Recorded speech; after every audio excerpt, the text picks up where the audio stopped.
amazing music and hopefully discover some people that without this opportunity would never be heard. When we started out, we didn't have any opportunities like this. I think it's an incredible thing that Relentless are doing, and we're very flattered to be asked to help out. Hello, we're Everything, and this year we're teaming up with Relentless to try and uncover the UK's most passionate, talented, unsigned bands to try and give them a springboard to their career.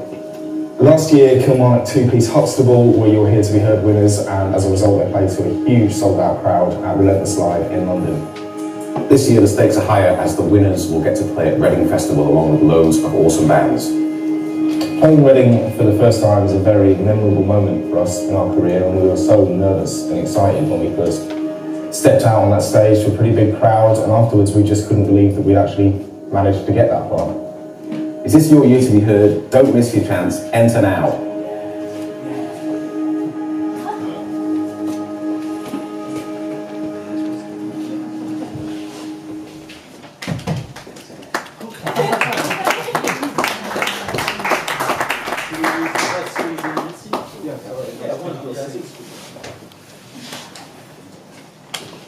Cool. Hey guys, how's it going? That was one week. I'm happy with that. Cool. Yeah, I'm Al Warner from NME. I'm really excited to be joined by Everything to talk about Here to Be Heard, which is a pretty exciting campaign, wouldn't you say, guys? Yeah, absolutely. There you go, you heard it. Stay tuned for more exciting updates. Cool. So, yeah, guys. So you're going to be judging the this year's competition. I was wondering, could you tell us a bit about what attracted you to the idea? I mean, you're a young, exciting, rich band who've presumably gone through the sort of rigmarole of kind of making it to the stage where you can play at festivals like Reading and Leeds. I mean, what attracted you to Here to Be Heard? Loads of things, I think. Is this one? Shall I use yours?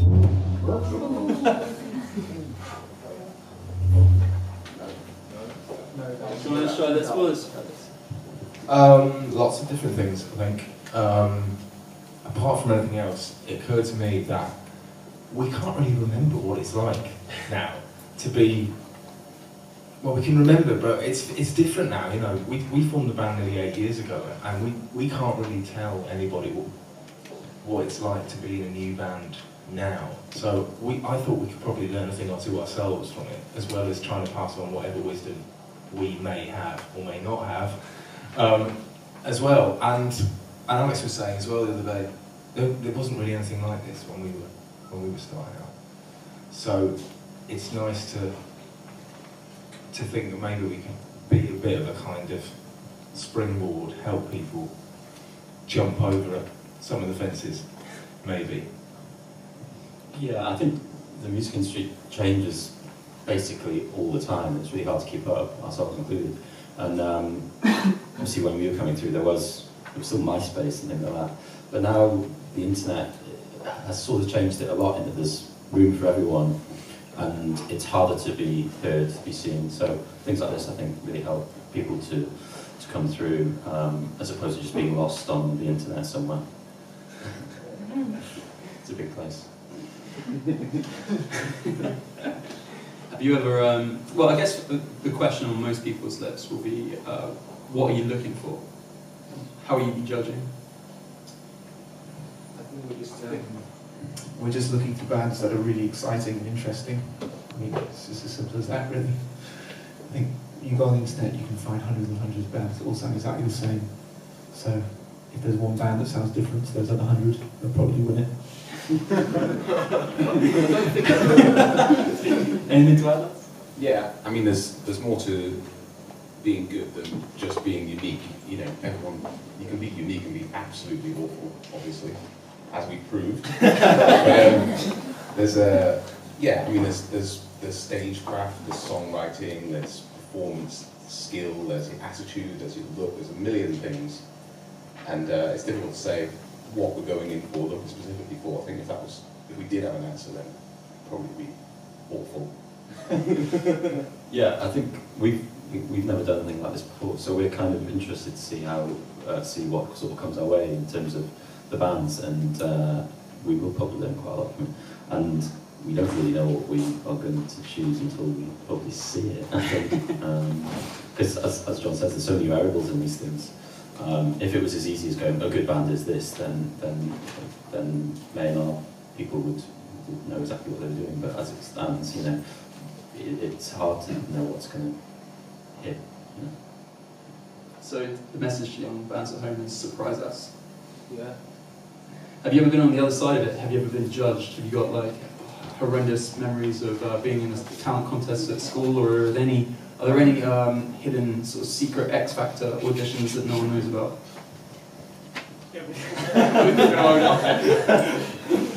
Alex kind of auditioned for us, so That's true, we yeah. judged it. It took about 5 minutes to realise he was fine good. Better than we were. Wasn't Photoshop that was something for the video Yeah. to get on? Oh, That's true. Yeah. Yeah, I think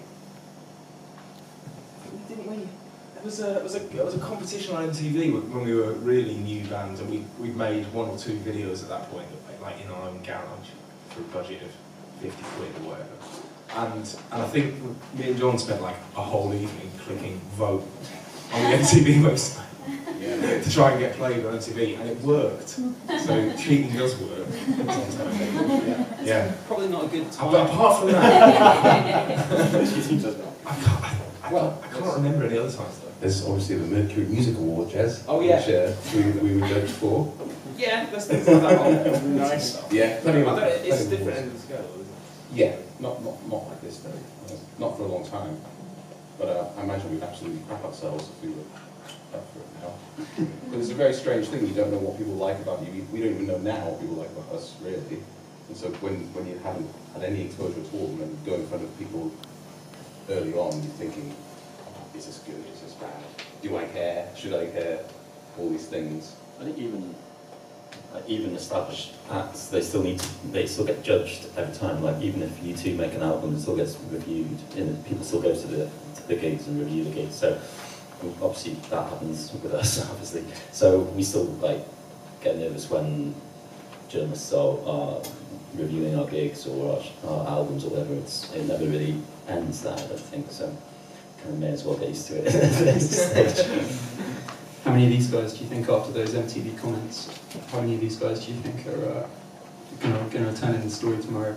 Everything, endorse electoral fraud the week before the general election. I've never done that. Yeah. It was our mums that were doing all the clicking.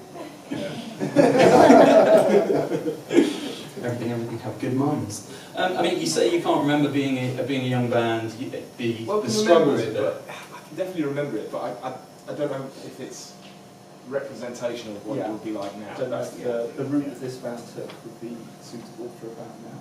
Yeah. Because God knows how it works now.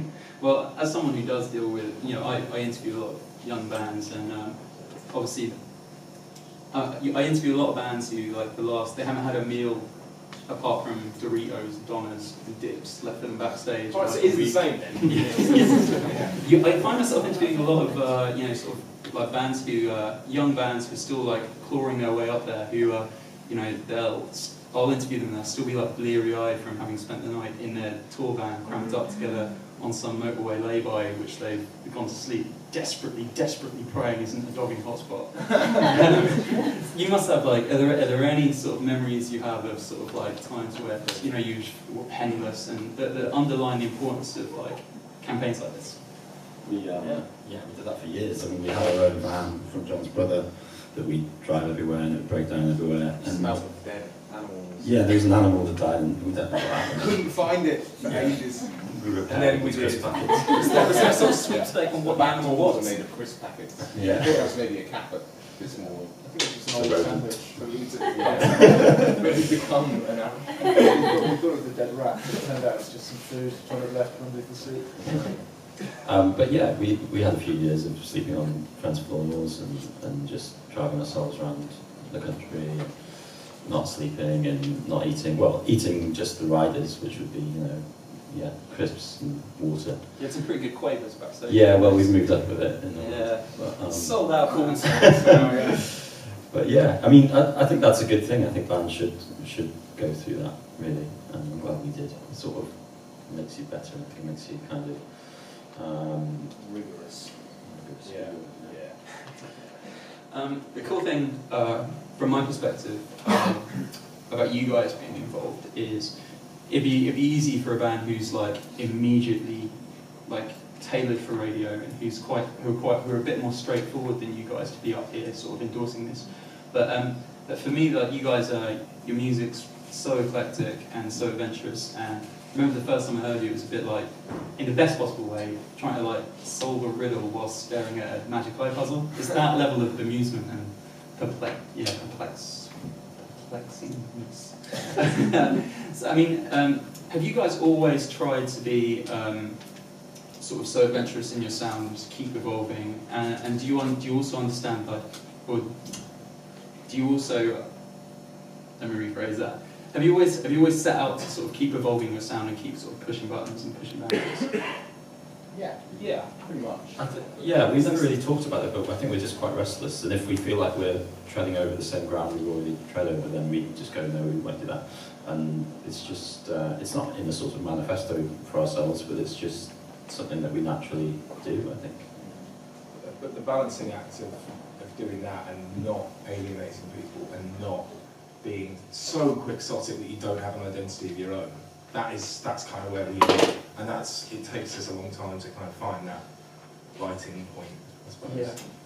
Yeah, it's very easy to just disappear up your own arse in terms of being a bit weird and continuing down a path that you think is right, but then you kind of got to remember that there's other people in the world who have got to listen to this at the end of the day. So it's always about balancing and thinking, is this just me thinking I'm great, or us going off on a tangent, or is it actually moving people still? Is it actually connecting and things like that?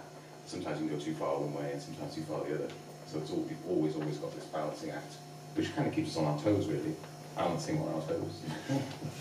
I think for us it's quite honest for us to keep moving around like that, but I think music should always be honest, basically, so if that means making subtle singer-songwriter music, then that's absolutely fine if that's what you want to do, you know. But for us, we like to move around and be restless, so it kind of feels genuine and natural for us to do that. Is the danger as sort of music continues to struggle, or the music industry continues to struggle against piracy, against the internet and stuff like that, is the danger that there's less room from a sort of from labels' perspective for bands that aren't guaranteed to sell, who are restless and who do innovate and sort of experiment a fair bit? It's so hard to say, really. Yeah, I think it's very difficult to say. I mean, often when I listen to some of the main radio stations, I do feel that way. But what's going on? You know, you feel like a lot of things are kind of tried and tested. Like homogenised. Yeah, I think a lot of that has got to do with how much the music industry has been suffering from the internet. How much the labels obviously have suffered from it. I think it's very hard for labels to take chances, and I think we've been incredibly lucky ourselves. Hopefully, if we find a band like that, and we get to play radio, and there'll be more out there. Yeah, we're not an obvious major label band, so we do feel quite lucky that our label has good chances. And it does prove that you can still be on a major label and be a bit weird, and we're happy about that. It's kind of the what makes a campaign like this pretty special, right? That well, for me, yeah, when I heard you guys were involved in it, I was really happy because I do recognise you guys as a band who, pushes boundaries but continues to sort of be accessible. So yeah, tell me a bit more about, like, you've said a little bit about what you're looking for. Are there any that you've kind of given us your do's? What are your don'ts? What shouldn't bands that you would? I don't think there are any. I don't think we've got any preconceived ideas about anything that we don't like, or we'll know it when we see it, but I don't think we're looking for any one particular style or genre or setup or look or anything, really. I've got some dislikes. Right. Absolutely hate affected accents, people who pretend that they're singing, that they're coming from somewhere where they're not. I hate that. Generally, I think being false in any way, I think, is what we'll see through immediately and just not go anywhere near. That's the big thing, I think. I think people already know that in art that's successful and isn't. If it's something that's not real, then we don't like it, and it's obviously. Yeah, I think that's the one thing we've got got to be. Otherwise, there's no point in doing Strong, any of it. genuine identity, Yeah. I think. Even if your strong identity is, I am not a strong identity. You know, even if that, you know, as long as it's something that's really, really real. Otherwise, there's just no point in it existing, I think. I'm quite lucky to have, at the Enemy office, had a bit of a chance to listen to the record, to get acquainted with it. And I mean, one of the things that I've always loved about you guys, but continue to love on this record, is how underneath all the sort of big sort of pop hooks and sort of kind of eclectic sounds, is you're really saying something. You know, you get to grips with sort of fanaticism and all sorts on this record. It's a really complex album lyrically as well as sonically. Bands who say something, is that like a positive attribute in this? Yeah, it's a positive attribute. It's not an essential one, I don't think. You know, you've got to remember that music is about escapism and fun and frivolity as much as anything else. But for me, it's a positive attribute. I always find if you can combine that stuff with some sort of social message, I don't hesitate to use those words, but you know what I mean. Then if you're able to do the Trojan horse thing, as we sometimes say, get it through the front door with something pretty, but at its heart, it's something ugly. Next thing you know, it's on Radio 1, and people don't even realise that it's, you know, it's about this, and slowly they'll realise it's like, we got it in, we sneaked it in, that kind of thing. Yeah, I think that's great. But if it becomes the all-powerful reason for the existence of the band, and every song is just politics, and they forget about music, then no thanks. That's Chumbawamba. Yeah, that's just not good either. All right, Chumbawamba are not gonna win this. I don't mind it, actually. Everything in Chumbawamba diss. That's your headline. Cool. I know.